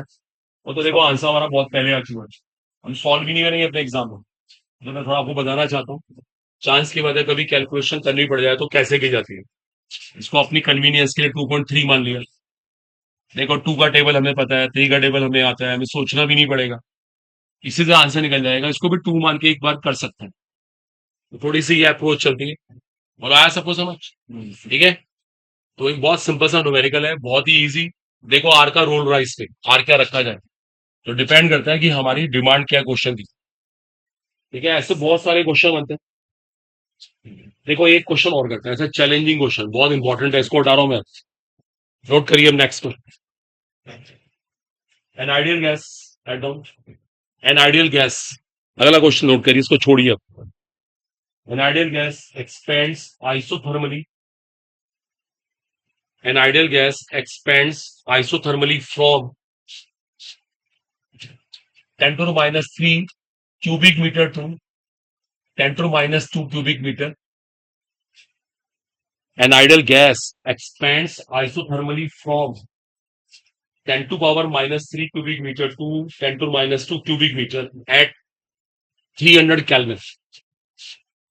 At 300 Kelvin against a constant pressure of against a constant pressure of 10 to power 5 Newton per meter square against a constant pressure of 10 to power 5 Newton per meter square. The work done on the gases. The work done on the gases. The work done on the gases. इस बार फिर हमें work done निकालना है। देखो पहले ना, देखो जल्दी नहीं करना, देखो पहले ना क्वेश्चन को आराम से पढ़ना। मैं तो कह रहा हूँ ऑप्शन लिख रहा हूँ, अब ऑप्शन ना लिख के ना क्वेश्चन को 2-3 बार रीडिंग करके देखो पहले जस्ट। अभी कोई जल्दी नहीं कर रहा है करने की, पहले इसकी रीडिंग करके देखो, इसमें कुछ बातें बहुत काम की है। जो ऑप्शन है हमारे पास, ये जूल में है पास में, ये भी कोई बात नहीं, ऑप्शन छोड़िए, रीडिंग करके देखो ना। क्या देख लो, क्वेश्चन को पढ़ो, 2-3 बार एटलीस्ट कम से कम पढ़ो, इसमें एक बड़ी इंटरेस्टिंग बात हिडन है। पढ़िए, सिर्फ बात ना करिए, कोई भी स्टूडेंट रीडिंग करके देखो।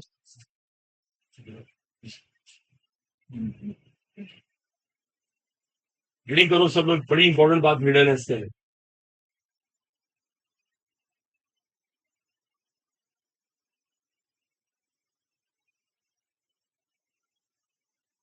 देखो इसमें एक इंपॉर्टेंट चीज ये है सिर्फ, ये रिवर्सिबल प्रोसेस है या इरिवर्सिबल। देखो सुन लो, एक सेकेंड, ये क्वेश्चन में मेंशन नहीं है। देखो पढ़ के देखो आप, ये क्वेश्चन में लिखा ही नहीं किसी ने रिवर्सिबल है। पहला तो क्वेश्चन बहुत आसान था, रिवर्सिबल लिखा है। हमने एकदम फॉर्मुला डिसाइड किया, वैल्यू पुट की, सॉल्व किया। इस बार ये नहीं पता लग रहा है रिवर्सिबल है इरिवर्सिबल है। चलो आप बताओ क्या कह रही थी, इनकी बात सुनो सब लोग। कैसे पता लगा आपको? ओके,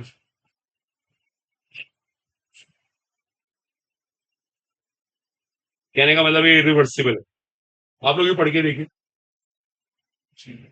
इसमें ये बात लिखी हुई है, ये बात सही कह रही है कि against constant external pressure of this, ऐसे लिखा हुआ है। देखो शी इज राइट, इनकी बात मान लेते हैं, सही कह रही है, प्रोसेस गारंटी से इरिवर्सिबल है। लेकिन जो वर्क हुआ है ना, वो कांस्टेंट प्रेशर के अगेंस्ट हुआ है। कांस्टेंट प्रेशर का मतलब है काम ना एकदम से हो गया हुआ, इसको बदलने का मौका ही नहीं मिला। बात को समझने की कोशिश करो। अगर हम कांस्टेंट प्रेशर के अगेंस्ट काम कर रहे हैं, इसका मतलब ये हुआ काम बहुत जल्दी हो रहा है, उसमें टाइम नहीं लग रहा। देखो शी इज राइट है, बिल्कुल सही कह रही है, प्रोसेस इरिवर्सिबल है। तो बताओ इरिवर्सिबल का फॉर्मूला क्या था? Minus speed and turn. देखो स्टूडेंट सुन लें, हम इस वाले फॉर्मूले को लगाएंगे, अभी भी बहुत सारी चीजें सॉल्व करनी है, अभी तो हमने फॉर्मूले का डिसीजन लिया। अब वैल्यू पुट करो, करके दिखाओ मेरे को, आंसर निकाल के दिखाओ, करके दिखाइए, आंसर निकालिए, वैल्यू पुट करिए। अब तो बहुत चीजें आसान हो गई। प्रेशर रखिए, फाइनल वॉल्यूम रखिए, इनिशियल वॉल्यूम रखिए।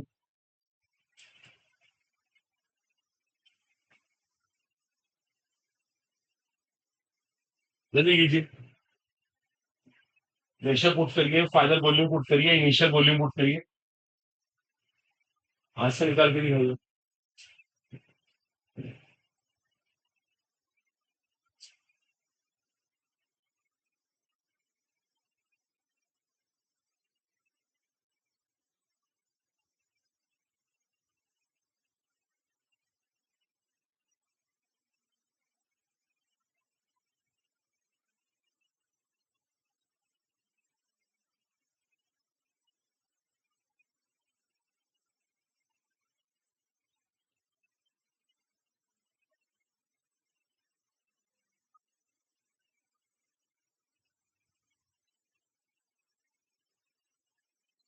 आया।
6 है।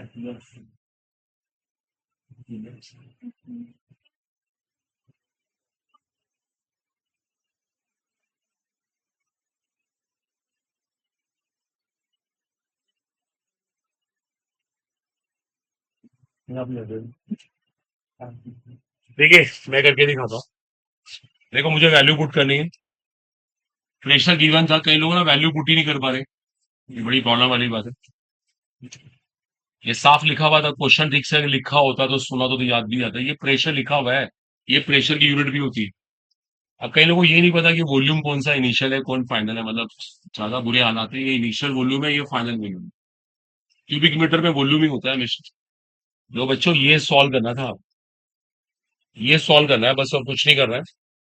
देखो, सॉल्व भी कैसे करेंगे, यहाँ से 10⁻²⁰ कॉमन ले लो। देखो, जब सॉल्व करेंगे ना, 10⁻² कॉमन ले लेंगे आप। ये कॉमन लेने के बाद ये आ जाएगा 1 - 1/10। ऐसे आएगा ना। ये तो आ रहा होगा, उम्मीद है। देख लेना, मैं कोई मिस्टेक ना कर रहा हूँ। ओके। सही है, नो प्रॉब्लम। यहाँ तक आ गए हम लोग। सही, आप लोग भी ऐसे ही कर रहे हैं। ये बैठा 10⁻³ देखो, ये 9/10 आ गया। अब ये ना आंसर ऑटोमेटिकली जूल में आएगा, जूल में। ये जूल में है ऑटोमेटिकली। उसके पीछे रीजन पता क्या है? देखो, अगर आपने ध्यान से देखो, आपने प्रेशर क्या रखा? जिसमें न्यूटन पर मीटर स्क्वायर। आपको पता है फिजिक्स में ये प्रेशर की एसआई यूनिट है। SI unit. ये वॉल्यूम की एसआई यूनिट है। ये दोनों अपने एसआई मात्रक में है, तो आंसर भी एसआई मात्रक में आएगा, that is joule. Answer automatically joule में आएगा। अगर आप इसको सॉल्व करते हैं ना, देखो एक 10 कैंसिल हो रहा है, ऊपर 100 आ गया, तो कितना आया? -900 joule. Last answer is right answer है। और बच्चों, क्लियर हुआ? देखो, आपने देखा कंपटीशन में कितनी चीजें चेक हो रही है। पहले तो यही पता लगाना कि फॉर्मूला कौन सा लगाओ। बच्चे को फॉर्मूला पता लगा, उसको वैल्यू पुट करनी नहीं आई, उसको सॉल्व नहीं करना आ रहा। कंपटीशन हर चीज चेक करता है, कहीं ना कहीं रोक लेगा आप। वो वही फिल्टर कर देगा, ये बच्चा कैलकुलेशन में वीक है, ये प्रॉब्लम करेगा। देखिए, ये बहुत जरूरी है आपको आए। That's very very important. देखो, अभी ना इसके अंदर बहुत सारी बातें पेंडिंग है, वर्क को लेके ना। लेकिन अभी हम कुछ ज्यादा नहीं कर रहे, बस इसको यहीं पे स्टॉप कर रहे हैं। देखो, इस बुक पे ना कुछ क्वेश्चन है जिनको मैं होमवर्क में दे रहा हूँ। जिनकी बुक है, इसकी पिक लेके ना ग्रुप में सेंड कर दो। आप फिर से ट्राई करना है, तो क्वेश्चन नंबर 1 लिख लो आप। आपका होमवर्क क्या क्या रहेगा? एक तो मैंने एनसीईआरटी से दिया। वन, इनको दोबारा से करके देखना, अभी बहुत सारी गलतियां हो रही हैं स्टूडेंट से। 6 देखो, बिल्कुल नया क्वेश्चन है। 7 मैंने करा दिया, बट ट्राई दोबारा से करना चाहिए। उसके बाद क्वेश्चन नंबर 8। 8 करना। 8 के बाद ये सब वर्क निकालने की प्रॉब्लम्स है। एक 11 है। 11। एक 11 के बाद क्वेश्चन नंबर 14। 14 ट्राई करना। Question number 17। ये ट्राई करना। देखो, ये सारे वर्क बेस्ड क्वेश्चन है, ओनली 7 क्वेश्चन मैंने होमवर्क, और 2-3 मैंने एनसीईआरटी से दिए। अगर थोड़ी सी भी मतलब, बस क्या कहना चाहिए, शर्म हो तो पढ़ लेना। आगे तो आगे मर्जी है। इसको दिख ही रहा है आपका सिलेक्शन हो रहा है नहीं हो रहा है, वो तो यहीं से पता लग जाता है। बाकी आपकी मर्जी है। आज के लिए इतना ही कर पाएंगे।